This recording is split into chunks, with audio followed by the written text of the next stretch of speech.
Good evening, ladies and gentlemen. Welcome to yet another edition of Economic Briefcase. I'm your host, Lubinda Abazoka. Today with me in the studio is Mr. Noah Njapao. Mr. Njapao, how's been the week? It has been a rough week, but we are surviving. Yeah, you know, they say that in Bemba they say, you know, when life throws lemons at you, you make lemonade. Mm-hmm. Yeah. How's been your week? Yes, it has also been rough, but we are pushing, and trying to see how we can help transform this country. Which brings us to today's topic. What's the topic today? This is economic development post the supplementary budget. So we are discussing transformation of the economy beyond the supplementary budget. Yes. Exactly. And today in the studio with us is a guest that needs no introduction. Is an economic and trade expert consultant. I think that amongst the people that I know is the one that has managed to handle and consult various governments and bodies like the World Bank, the European Union. This is a person that has been on the ground in terms of national economic discourse, regional discourse, and has helped transform countries like Sierra Leone. He has worked in West Africa. He's now based in Ethiopia, and I'm sure you know the person that I'm talking about. This is Mr. TREVOR SIMUMBA. How are you, sir? Thank you. I'm fine, Lurinda. That's a very good introduction. Yes. Thanks. Yeah, and you know what people do not know is that he's also a board member of what we are calling the Leadership Conference Foundation. Yes. I don't know whether I'm a board member or I'm just a member. You are going to be a board member. We are working on that. I'm also part of the Leadership Conference Foundation. We have had two conferences, the mining in Dava and the construction in Dava. And yes. Mr. Trevor has been in the middle of it, and he moderated the previous one. Ours is basically just to help transform this country, without any fear or favor. Correct. That is. It's been 1 year. Yes. Since we changed government. I know, people would want to listen to, what or the performance of the current government. We don't like calling them UPND or PF. No. We just say current government. Yeah. But before we, talk about what has transpired the last 1 year, it would be unfair not to mention what has transpired the last 10 years. Yes. In terms of not 10 years, from 2011 to maybe 2021. Yes. What are the major trends that you can point at? What in terms of economic development? Yes. How was the economy transformed? What were the major challenges? Yes. The major benefits. Yes. Yes. So I think that it's important, yes, to look back. Beyond just saying 1 year. To look back and say from 2011 to now, the trends. It's. The previous government started very well. We changed governments in 2011. They inherited a very good economy. It was growing at above 5%. Exchange rate was stable. We had foreign exchange reserves. Okay, and the previous government had started the process of issuing the first Eurobond. Yes. And the Patriotic Front government continued on that path and issued the Eurobond in 2012, the first Eurobond, $750 million. That first one, clearly there was a plan on how to utilize it. It was very clear. They gave some money to Zambia Railways. They gave money to ZESCO.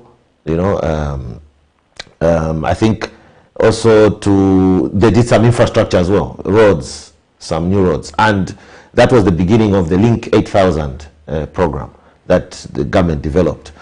And you could see that that $750 million Eurobond contributed to economic growth because key infrastructure were revitalized, rehabilitated, and they were able to start performing. And the money came into the economy.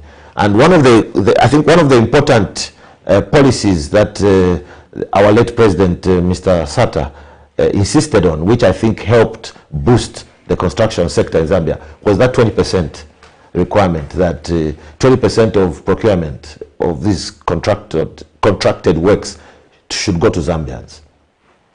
It started very well, it was managed very well, but after Mr. Sata's passing, unfortunately, we had a change in direction. Okay, we had a new president, and for me, I think that Mr. Lungu, I think the presidency had come too early for him. Let's be very honest. It had come too early for him. But unfortunately, you know, with President Lungu, we saw significant, quick changes of ministers of finance. And when you start doing that, you create instability. You understand me? Because in the history of Zambia, the time we've had significant growth, you see that we have maintained the same minister of finance for a period. You see? Because a minister of finance is very critical in an economy, because he's the one who is dealing with the whole macro economy. Okay? And not just one, he's dealing with the whole macro economy. Okay. So I think, for me, the major weakness of President Lungu's tenure was that he went through too many ministers of finance, which created instability in terms of policy. So that is why you had a lot of policy inconsistency, because each minister appointed came with his own view.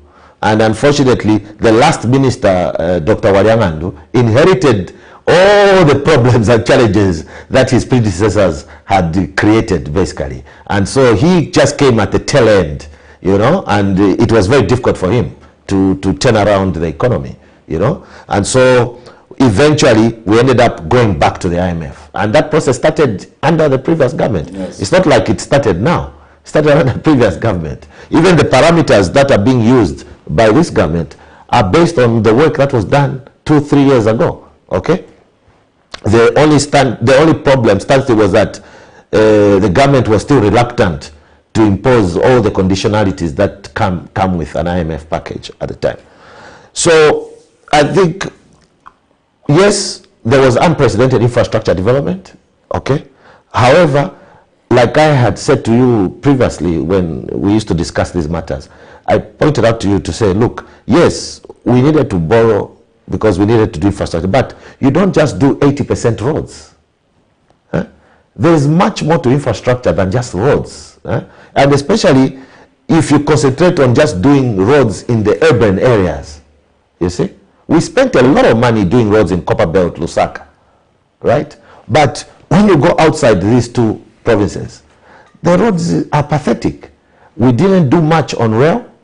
You know, that 120 million that was given to Zambia Railways, I don't know how they used it because there's been no change. Zambia Railways keeps on getting worse, you see.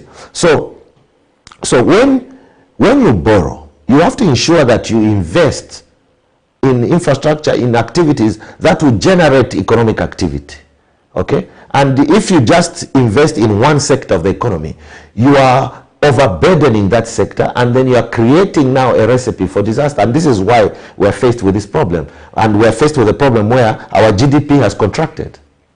You see? We are now a lower income category now, as reclassified by the World Bank. So all that tells you that there were real problems in the economy. Okay? Poverty increased, you know, jobs were lost. Our mining sector has declined as well, you know.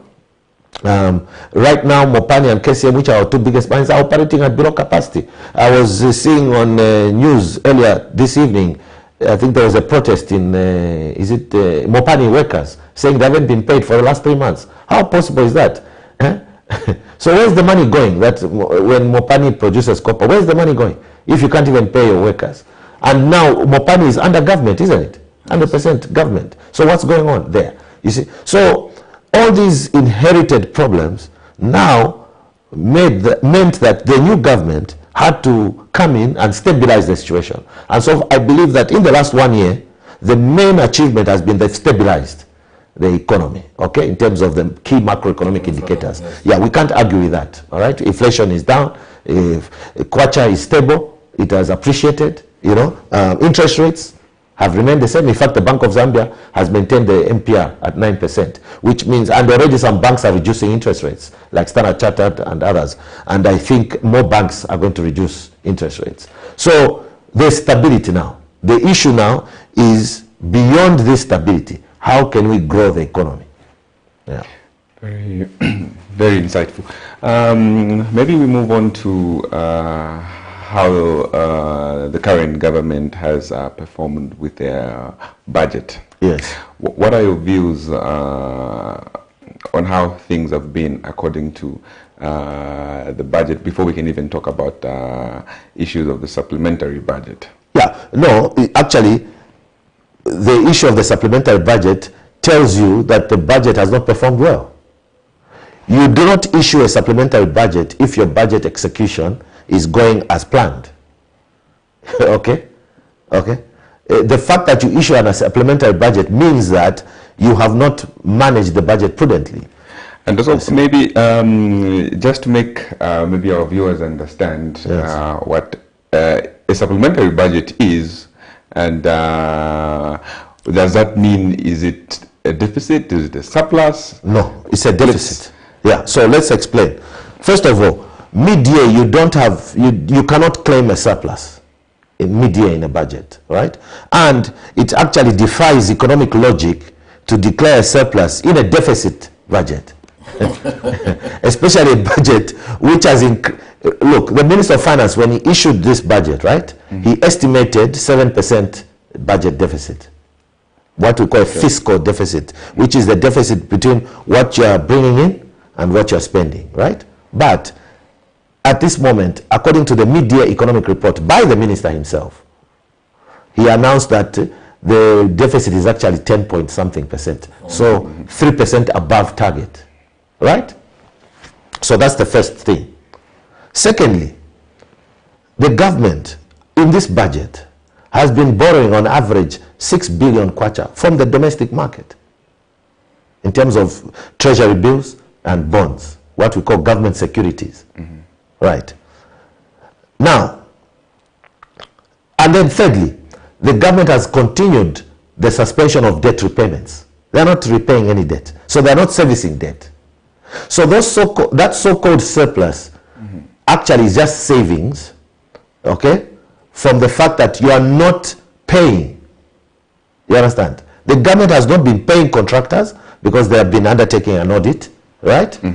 They are not servicing the external debt, right, because of the debt suspension initiative under the G20 framework. The same debt framework that has enabled us to get this IMF deal and to get the creditors to agree to a debt restructuring, right? So, now, basically we are in the last quarter of this budget, right? The government has realized that, what we allocated for debt service is still there, right? And then ZRA managed to increase the revenue collection by 1.4 billion kwacha, which is nothing, because the supplementary budget is 22 billion. Oh. You see? The supplementary budget is 22 billion. So you can't even claim that, no, we've had an increased revenue. What increased revenue are you talking about? ZRA still owes VAT refunds to a significant number of companies, including the mines. And in fact, the 10.9 billion that the government has allocated for settling arrears, what we call domestic arrears, which is the money you are owing to suppliers, to the government and contractors, half of that is going just for VAT refund. Half of the 10.9 billion is going to VAT refunds, leaving only about 5 billion to settle arrears. What is 5 billion going to do when you're owing suppliers and contractors over 22 billion kwacha? You see? So for me, I find it quite disingenuous that the president, who is an economist himself, he understands these things, would be celebrating a supplementary budget. No, it's not something to celebrate. It's something to actually feel ashamed and say, look, we've just come into power, all right? We've just had a year. There was the Russia-Ukraine crisis, right? We were still dealing with the effects of COVID, okay, which has affected us. And you've seen that the prices of commodities all over the world have gone up, right? So you are able to say, look, we've missed some of our targets. We've achieved the targets in terms of monetary side of our economy, okay? The monetary side. But we have missed our targets when it comes to the fiscal side, okay? Now, look at even the CDF, which is how can I call it, a legacy project of the president, right? Mm-hmm. A very good policy, all right, of CDF, increasing the allocation. But I was listening to the PS, my brother Dennis Chisenda, at the meeting that they had. He said, he was lamenting to say, we've dispersed 50% of the allocation, right? In terms of budget allocation. They've dispersed it. It has been sent to the constituencies, to the district councils. I don't know where they're keeping it. I'm sure they're keeping it at the district level, because some of these constituencies don't even have banking facilities. But so it's been dispersed, right? 50%. Out of that money that has been dispersed, do you know how much has actually been used? 4.6%. Did you know that? 4.6. May I listen carefully to these guys when they're speaking, because I don't use data I produce, but no, I use government data. Even the data I'm telling you about the borrowing is based on Bank of Zambia. You can go to the Bank of Zambia website. It will show you. And the interesting fact is that the bonds and the treasury bills in the Zambia market are undersubscribed by 20%. Yes. Yeah. Even today, they've advertised a reissue. You see? They have advertised. If you check in today's Daily Mail, Times of Zambia, the Bank of Zambia is offering, and it says this is a reissue, meaning the previous issue did not achieve the target that they had set. Now, it means that the government is actually borrowing every month to even just take care of salaries and, you know. So the risk that if we have any further shocks in the economy, for instance, if next year our agriculture output is not good and we need to import maize or something, you know, that could create a very difficult situation for us economically.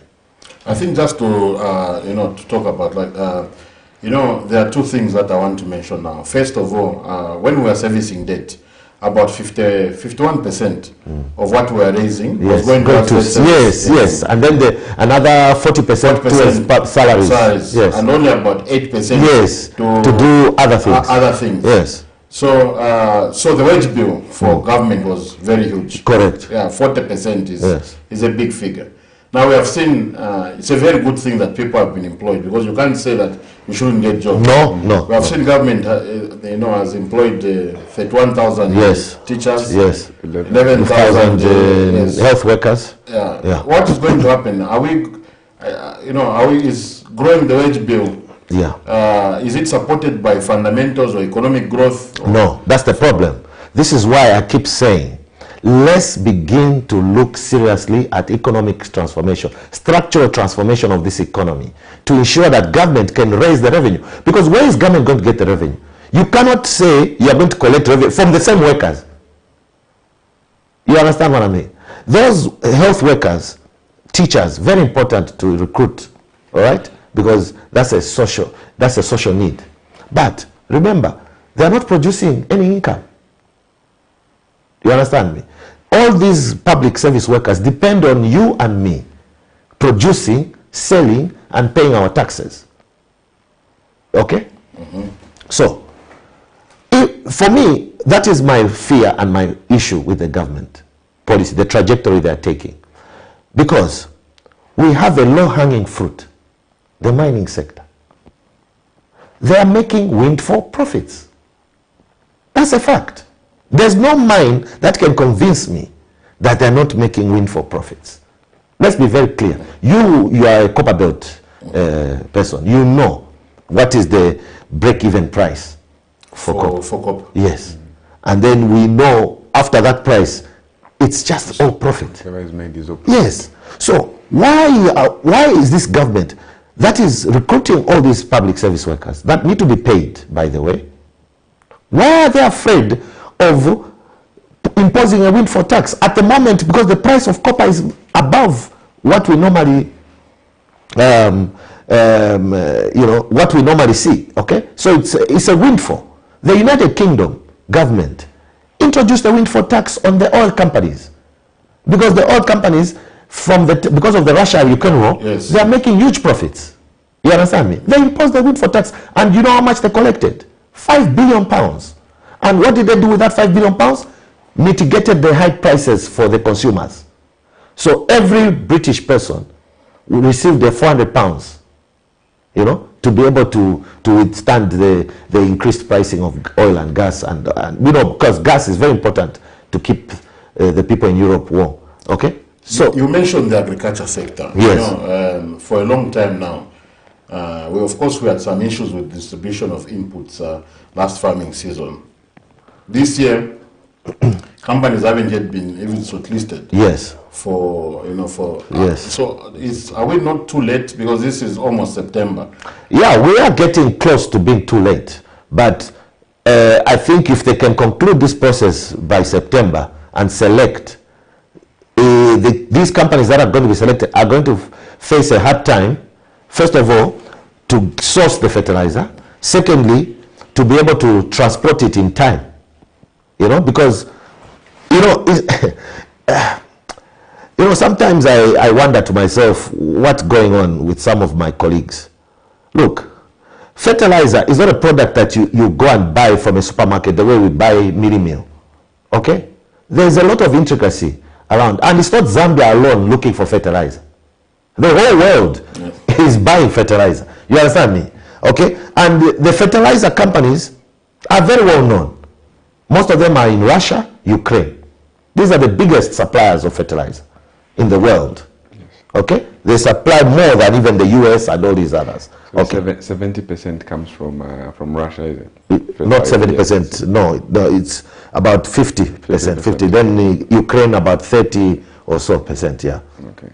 So, but they are the two biggest suppliers of fertilizer. Normally, you need to make an order at least 3 months before, you see? Okay? So that the factory can secure. Now, to make that order, you have to issue an LC. Which also takes time. You see? Which also takes time and requires that you, the company who has been selected by the government, you have been paid at least an initial 25% or whatever it is that they will agree. Okay? Because for your bank to issue an LC to cover the full consignment, they will need to see that there's some money already in from the government, right? Which they will hold. Okay? Then they issue the LC, the fertilizer lands. Once it lands, that LC will be opened and the fertilizer company will get paid. Then you have to wait. Now remember, maybe you have the figures, I cannot remember. On average, how much tons of fertilizer do we buy as Zambia? I think we should be around 250,000 tons. 250,000 tons, right? Yes. Now, we consume about 350. Yeah. 100 is sourced locally. Okay. This small shops stock. Yeah. But the rest for the farming season has to come from outside. Okay. So to move 250,000 tons of fertilizer from Beira or from Wovis, but usually the fertilizer comes through Beira. Yes. So to move now, you are talking about thousands of trucks because we don't have a rail connection. You see? And then also the ship has to take at least a month. Correct. So that's why this process of procurement should have been done quickly and efficiently. Okay?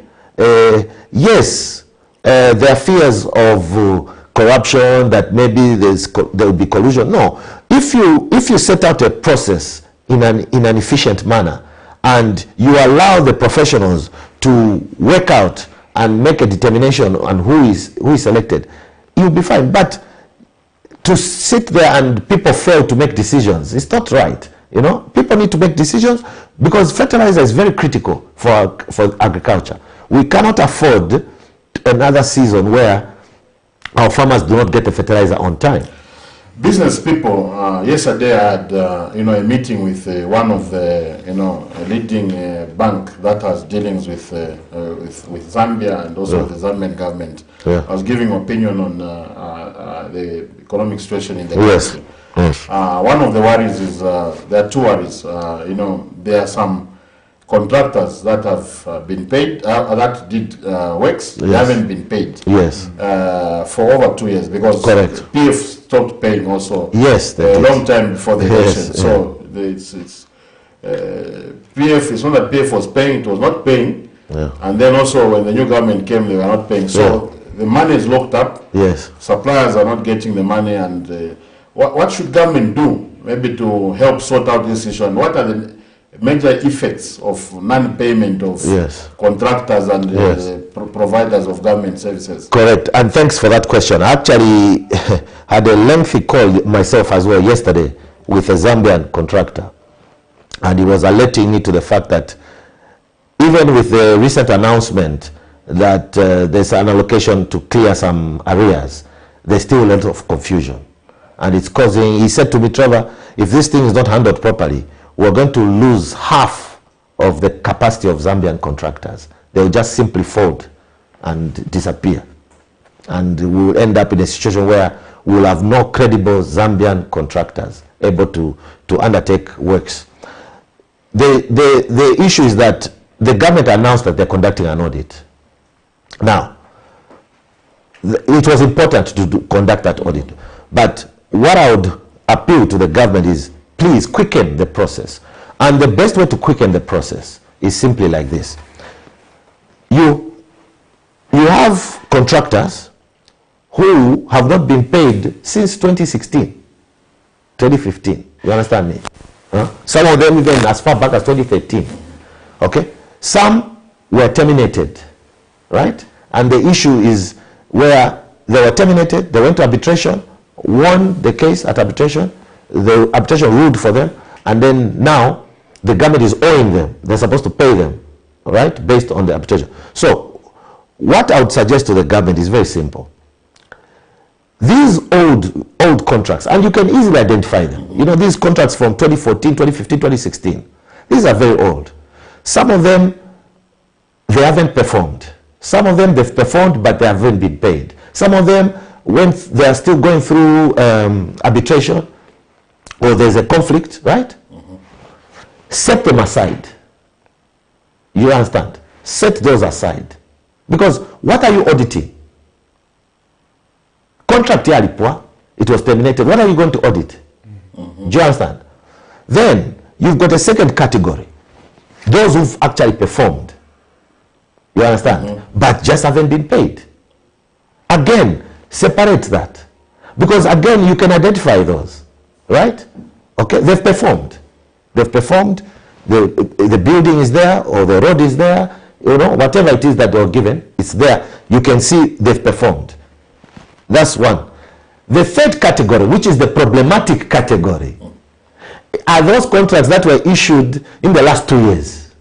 Because there was a lot of skullduggery going on. You know it, I know it. Okay. That third category is the one that you should audit and focus on.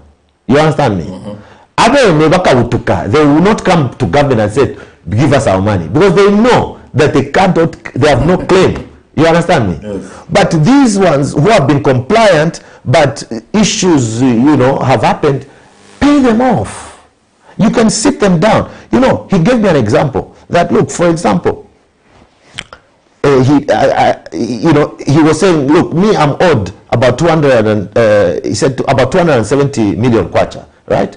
I'm owed that money, right? But it's old, all right? I don't expect the government to pay me the full 270 million. If the government says to me, okay, can you list out your liabilities and the liabilities that have been caused by the delay in paying you, right? He says, look, if, for example, if I, off my head, probably I would say maybe it has cost me 60, 70 million kwacha, right? If the government told me they'll give me 100 million, I'll take it. You see? You know? And there are many contractors like that who would agree with government to say, you know what? Okay, fine. Just give me at least half of what you're owing me. You understand? But to keep people in ambience, as we are doing, you are destroying people's lives. You know that 2 or 3, they've lost their lives. Yes. People have committed suicide. I know a lot of contractors who've lost their houses. Their children are out of school. they've lost everything, and yet they were compliant. And then the final aspect of this whole process, why are you just auditing Zambian contractors? What about the Indians, the Chinese, the Portuguese, the Italians? Because all these are contractors in Zambia, and some of them have failed to perform. So why are we limiting only to Zambians? And we are saying no because we believe that all you guys were PF. How possible is it that all the contractors were supporters of PF? It's not possible. And even if they were, if they got that contract legally and complied with the law, what is the problem? You see? So we really need to get over this and begin to ensure that the construction sector starts to thrive again. Otherwise, we are going to lose a lot of companies, Zambian companies, and now, as a country, we'll be at the mercy of foreigners. Wow, how do you allow your construction sector to be dominated by foreigners? Creating a socio-economic problem. Yes. These guys are part of the domestic debt, and if they're not paid, basically that fuels the low liquidity that yes, in the economy. Yes, we're basically seeing. Yes. One of these guys was a friend of mine yes. was saying Zambian contractors have got a bad name. And this bad name is not being created by lack of them to fulfill their obligation, but lack of money. Yes. You know, so they would borrow maybe from a bank, borrow from these guys just to complete the project. Correct. And in the long run, this creates a problem. Yes. Social problems. And the fact of the matter is this. Only 5% of the total construction projects that have been done in this country go to Zambians. 95% is going to foreigners. So how possible is it that 5% of those works are the only ones that are not compliant? They are the only ones who are corrupt. They are the only ones who are not performing. Come on, let's be serious and fair to people. It's not possible. You're watching Economic Briefcase on Cabinet TV. Today we are discussing economic transformation beyond the supplementary budget. With us in our studios today is Mr. TREVOR SIMUMBA. Unfortunately today our phone lines are not working, but you can still send us text messages on the numbers that are appearing on the screen. And on this note, I would like to talk about one issue. You know, in 2016, 2017, somewhere there, when I was a bit naughty those days. You know. They are still naughty. I wrote an article, you know, and published in the Post, and the headline was Lungu's economic advisor being economical with the truth. Something like that, yes. In Diggers 2 days ago,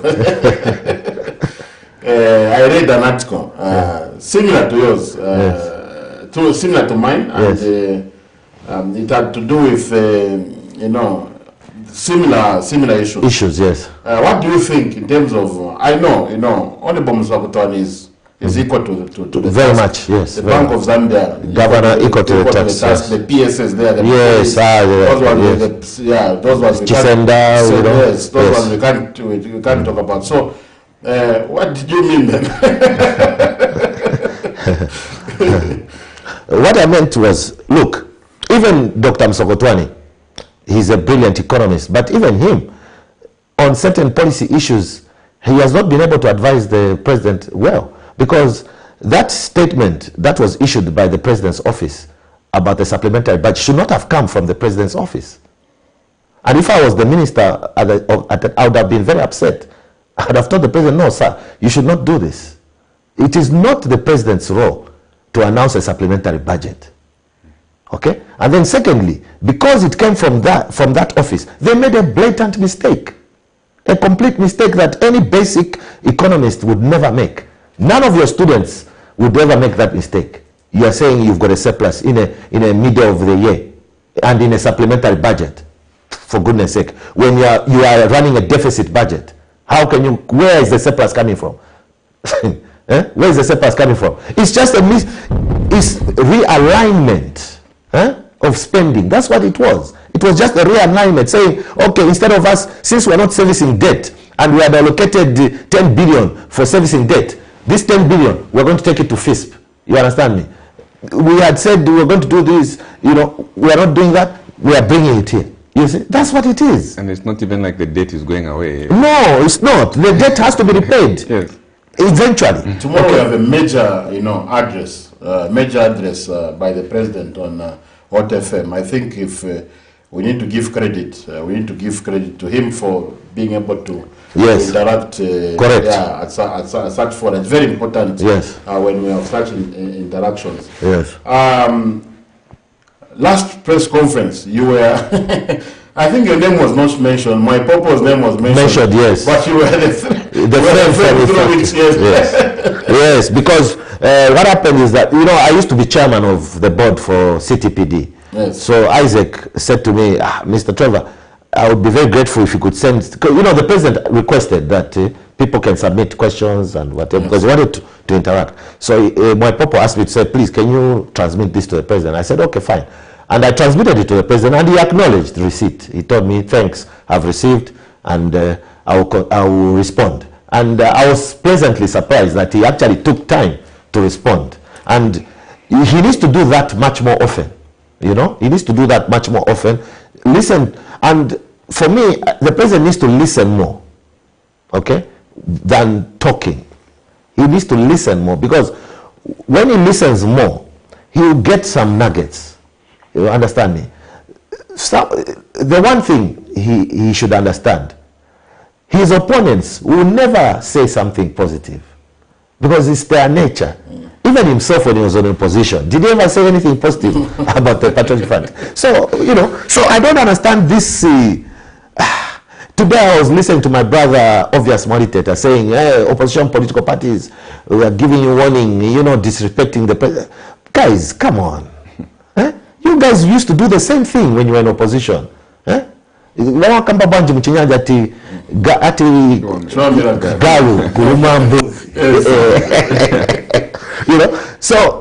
he needs to do that more often. He needs to listen more. Okay? And look,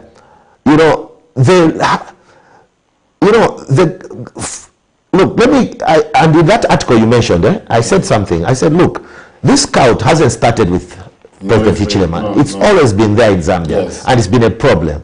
You and I, we've talked about it many times. First of all, we have been victims. Correct, we've been victims, yes. Big victims, yes. Remember how we fought over windfall tax with MMD. And we fought for windfall tax. Yes. And MMD, then PF, yes. And at some point we were called lunatics. Lunatics, yes, by our late uncle, ABC. Yeah, he called us lunatics, yes. Yeah, so you remember. Yes. So, and that's why for me, it's like water on my back, when I hear all this nonsense that these people who don't even know anything about my history and what I've done. So anyway, but the point I was making was that, look, the president needs to be told the truth. Stop sugarcoating things, because when he's given the correct information, he'll be able to make the correct decisions. But when he's given fake information, he will make fake decisions. Look, CDF has had a problem for the last 3-4 months. You understand me? Finally, the president realized that, no, this thing has gone too far. Because I understand in his travels, when he's been going to this traditional ceremony, he's had occasion to at least talk to district commissioners, some of the chiefs who know exactly what has been happening. And that's when But research has been done on CDF to come up with guidelines on how it's going to work? Because you can't just get it was done. Yeah, it was done in a hurry. It was done in a hurry. But look, for me, it doesn't really matter how hurried it has been done. What is important now is to accept where there are problems and where you've made mistakes and correct them. Because CDF is very important and is very critical. Okay, to the development of our rural areas especially. I'm very passionate about that. So, how do you improve policy? How do you enhance the effectiveness of what you're doing? By getting feedback. You remember what happened with our President Edgar Lungu? in the last 2-3 years, 3 years, yes. people went silent. You understand me? Silent to the extent that PF actually thought, tukawina. You see? I'll tell you an incident. What happened? You know, but no economist is talking. Why? You see, that's the problem. That's the problem. But I don't know. I don't know what's going on. But let me tell you a story. When I went to campaign in Mbala, you know, I was at the market, and I was talking to the ladies who sell beans at the market, wholesale. And they were all dressed in either a chitenge, they would have a chitenge for PF, but on top maybe a red t-shirt, you know, but they're wearing a chitenge for PF, you know, or they'll have a PF t-shirt, but maybe try and put other colors around, you know. So I said to them, I deliberately said, ECL, and then they looked at me, say, Wakaramba, Makwisa. So I said, they said, that's why. Takuli yalekuera pokuno. If TREVOR Chilima. That's what they were calling Hichilema in Mbala there, my people there. They said, if TREVOR Chilima. So I said, Mlevo Chilima, why? At Tueshe Kofe by HH Nagena. Bantu, at least when I farmer like us. And Bakachita understand my issues, yes. If TREVOR but to pay fertilizer on time, but to pay na market. Da fertilizer shitisha ku Tanzania, ku Congo, you know, kostwalishwa ati kwa market. You see? And for sure, HH won in Mbala. Both MP and presidential vote. Pulungu, presidential MP. Sengayu, presidential MP. Nakonde, he didn't win, the MP didn't win, PF won, but presidential vote, he got more votes than ECL in Nakonde. You see? So, expectations of the people that elected my brother into office are very high. So, why not focus on those issues? Okay? So, for example, CDF, he has already done it. Good. But fertilizer, they're still using the same old system of procurement. Why haven't you changed the system to ensure that you maximize on the lowest price possible, and also to ensure that the fertilizer comes on time and can be distributed, you see? And also, in addition, move away from just concentrating on maize. Already the government announced ASP, the Agricultural Support Program, but no details are there as far as I know. The details are not there. So we don't know whether in this season we are starting with ASP or it's just going to be FISP again until maybe the next season. But these are things that you need to inform the public to say, for this year, this is what we're going to do. For next year, that's when we'll start, you know, we'll do this, you know. Because the people in our rural areas, without agriculture, they've got nothing.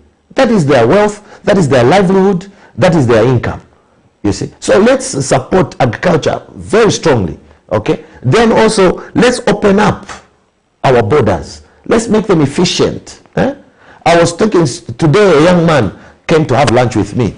He's an entrepreneur. He came to our last Indaba. Yes, so he followed up, you know, and I like his attitude, Emmanuel. You know, we had lunch. I told him, let's have lunch together. And he was telling me the challenges he has faced to just start a company, you know, the costs. So he was telling me, okay, now at least he's managed to do NAPSA, ZRA, ZPPA. He's got the company registered, but it's remaining now to open a bank account, you know, and, you know, get started. He hasn't even had any business, but already he's spending money.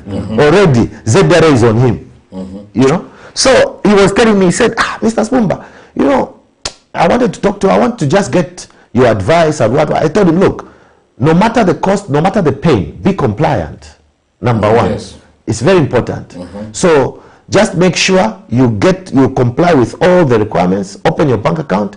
That's the only way you can begin to start looking for business. And what I advised him, he said, look, start looking first, maybe subcontracts, you know, because you are a startup, you don't have much experience. Don't expect that you get a big contract just like that. No, start small, but be consistent, have integrity, you know, in your business. And so I realized, speaking to him, that as a Leadership Conference Foundation, we really need to start working on mentorship.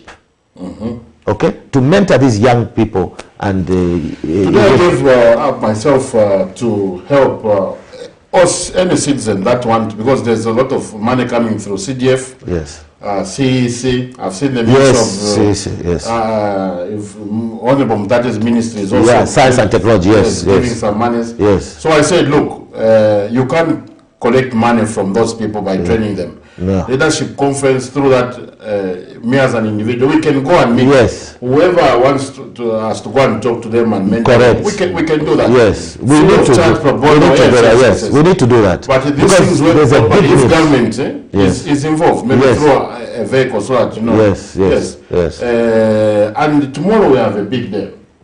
I know this program is monitored, and probably some of the things are going to filter to those that need to hear. Yes. What should the president concentrate on? Yes, very good question. Tomorrow it's a big day for the country and also for him, because it's 1 year since he was inaugurated, right? Exactly 1 year. And it's time to take stock of the last 1 year. And I think the president needs to focus on sharing his vision and not focus on talking about the past. He should share his vision. What truly does he want to achieve for this country? You know, what's his big goal?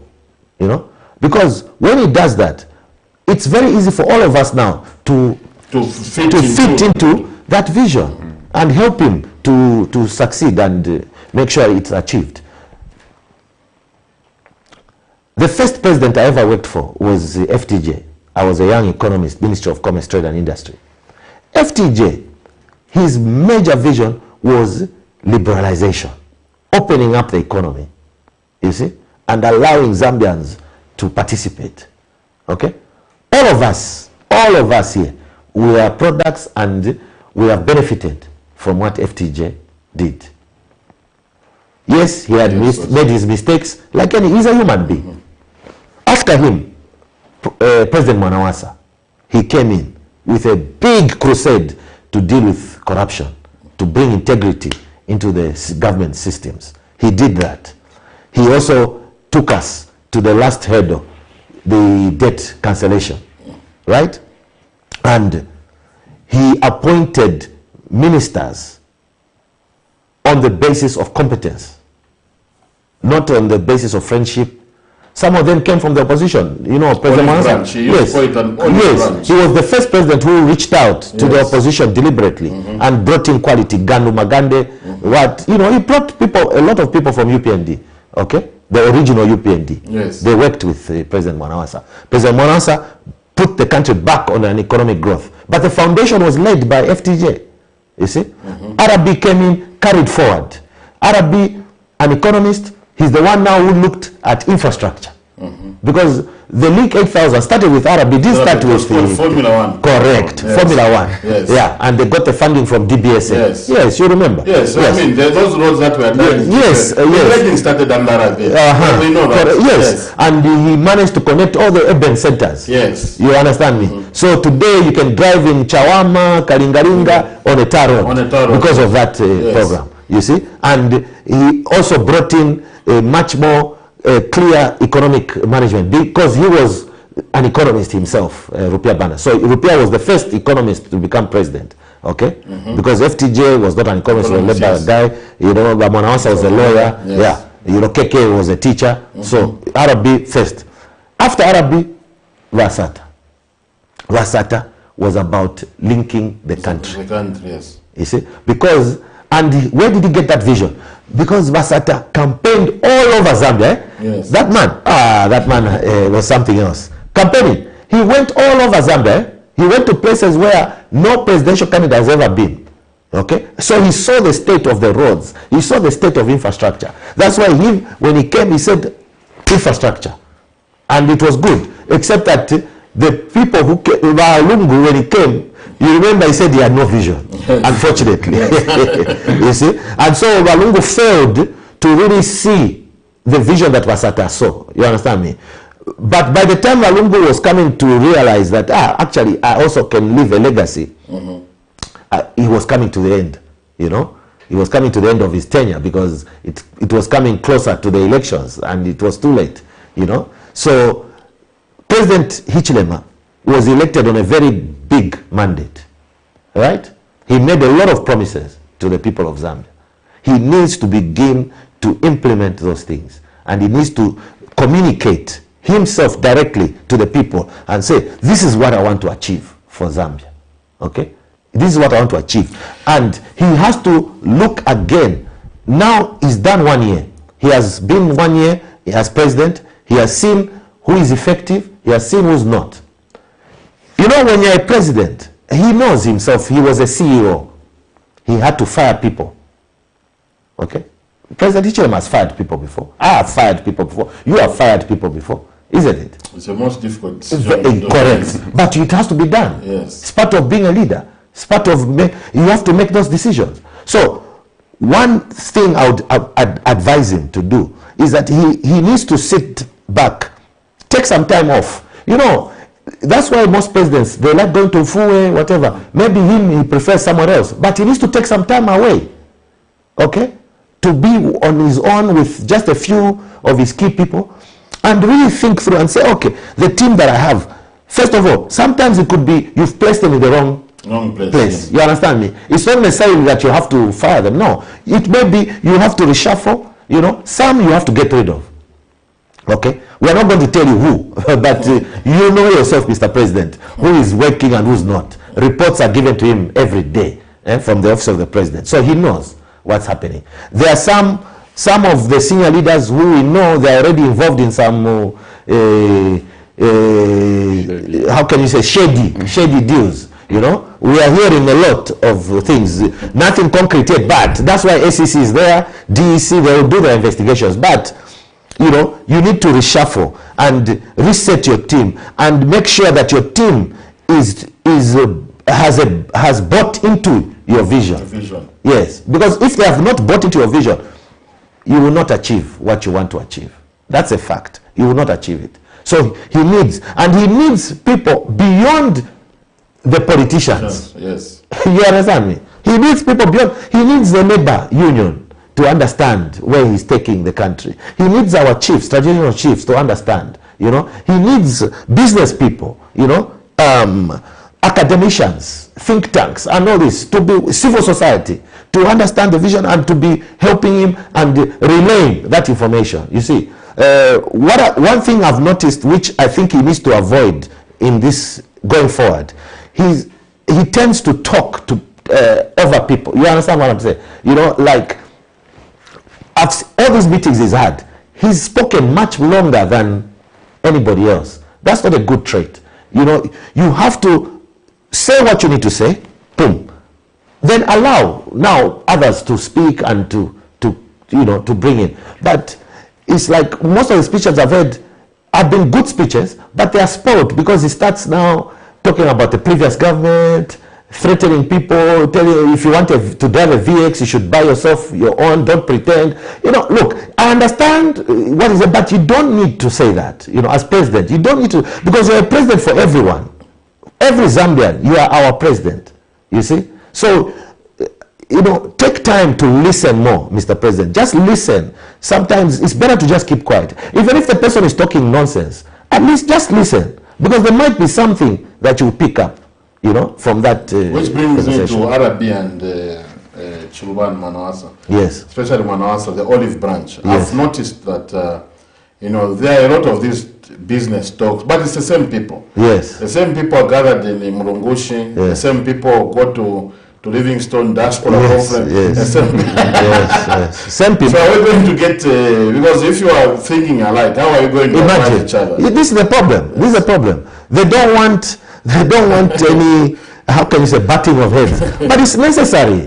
In academia, before you, when you submit your thesis, what happens? They start hammering. They hammer. Yes. Hey, they bash it. Yes. Sometimes they even use words where you say to yourself, you know. Just even the cycle of the thesis itself. Correct. The thesis, then later or years, there's an antithesis which becomes a thesis, and that thesis becomes... Yes.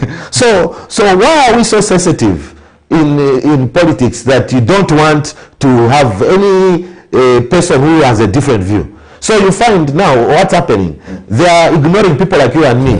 You see?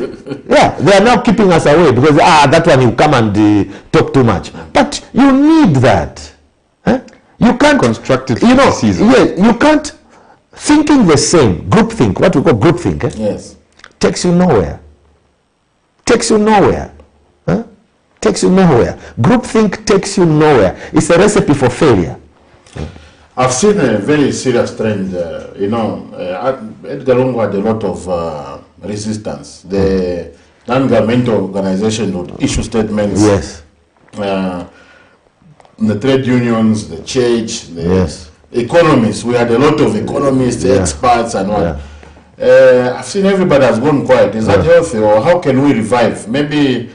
This is why Leadership Conference Foundation is doing these stakeholder policy conferences, because we noted the silence, and it's too much. We need dialogue. We need debate. We need to interrogate these issues. Do you have any plans of engaging the head of state, going forward with concrete policy proposals? Permanent secretaries attend, ministers attend, and if we have to give credit, I mean, these ministers are coming forward. Correct. Yes. No, I mean, at the moment, not necessarily, because the stakeholder conferences that we're doing are sector based. Yes.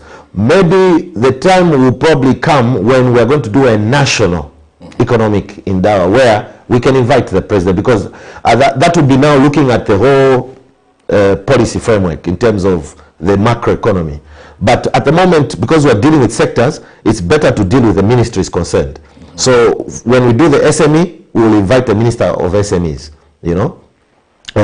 when we do another one, a mining endeavor in Copperbelt, again the mining minister should be there, or the permanent secretary, whoever will be available. So, but definitely there will come a time when we will engage with the president himself, probably through the PPDF, the Public-Private Dialogue Forum. Director, let's check if we have some messages. Unfortunately, today we are unable to pick phone calls. We have a technical fault, but next week our system will be up and running. You are watching Economic Briefcase on Cabinet TV. You can send us any messages on the screen number that are appearing below your screen. Director, let's see some messages, if any. Good evening, Dr. Bazoka. Why are we not servicing the debts, and why? What will be the consequences thereof, if any? Good question. Good question. Is there another one before we respond? Okay, so I can respond to that? I think you can respond. Okay. So, yes, the reason we are not servicing... Okay, there's another one. Okay. Good evening, Dr. Luwinda and Mr. SIMUMBA. Please share with us what is contained in the IMF package, especially the conditionality.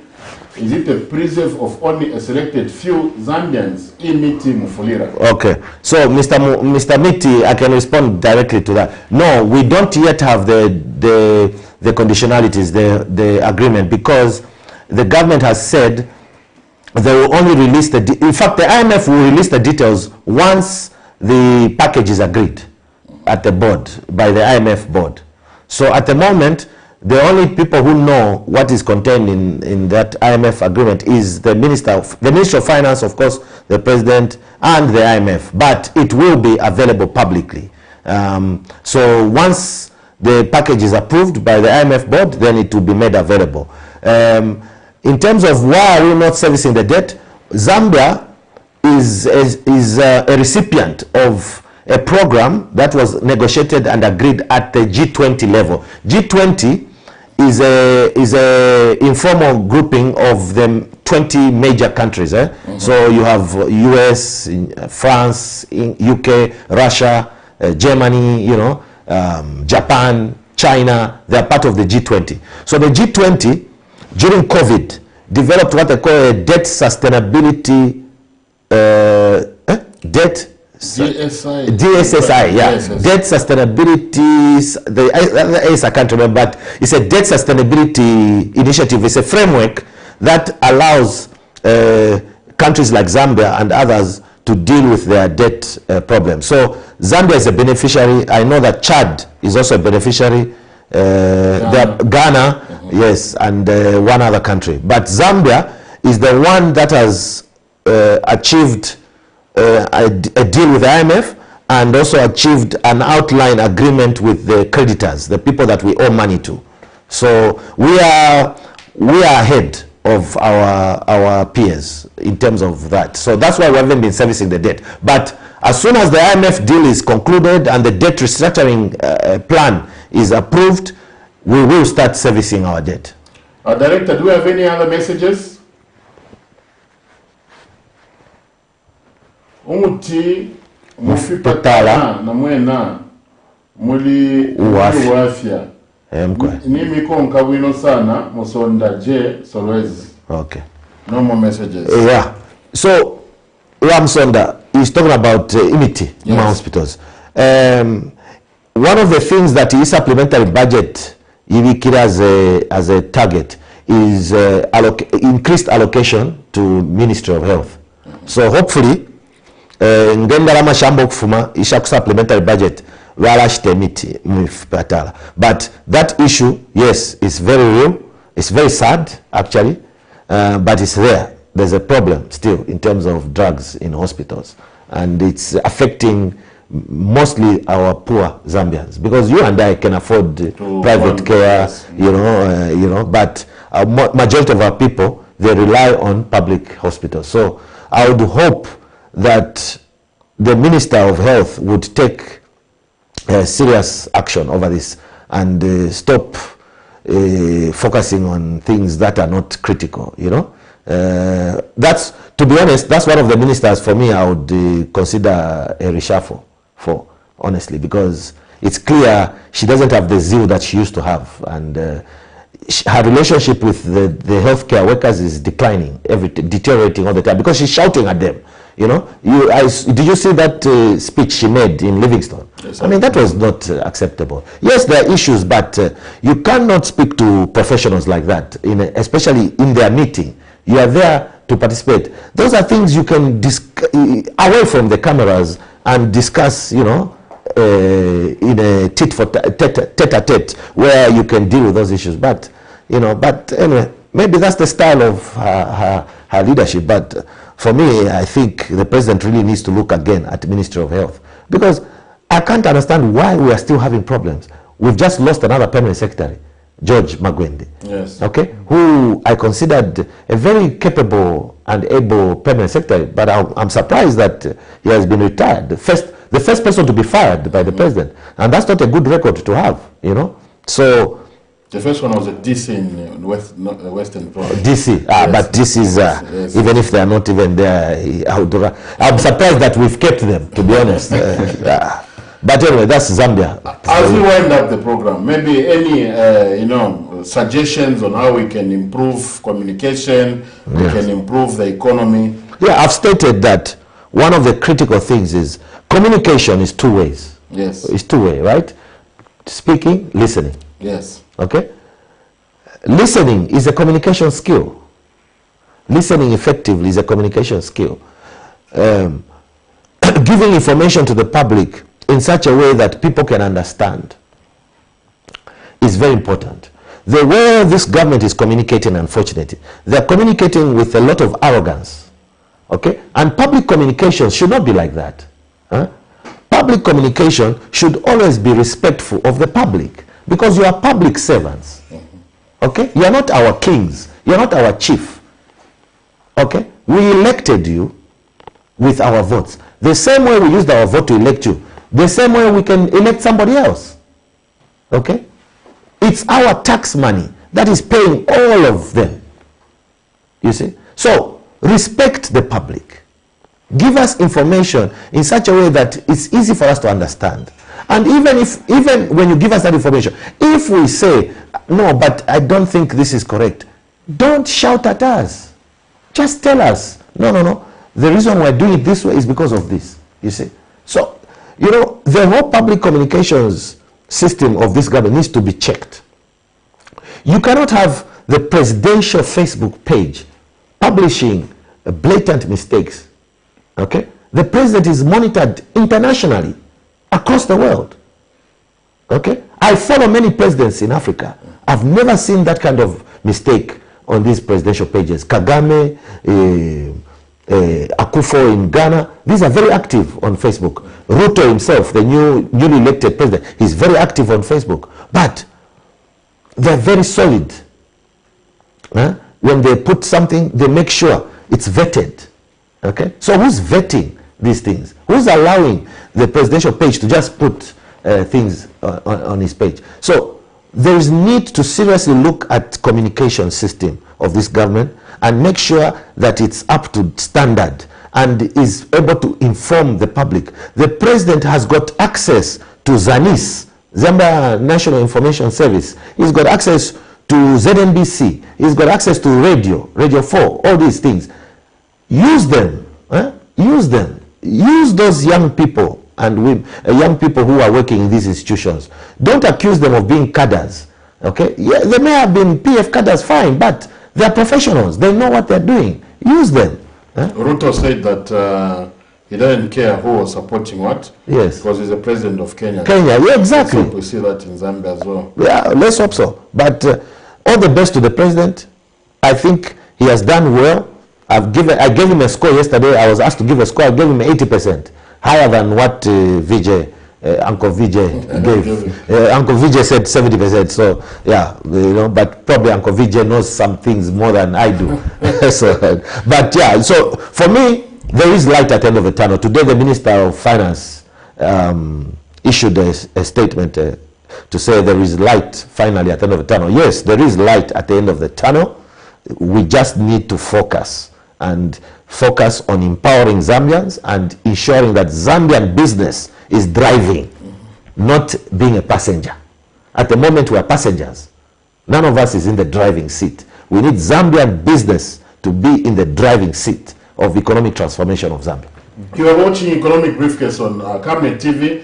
Our guest today was Mr. TREVOR SIMUMBA, my co-host Noah Njapao. We were discussing economic transformation beyond the supplementary budget. See you next week as we host another guest. Probably we will venture into political economy.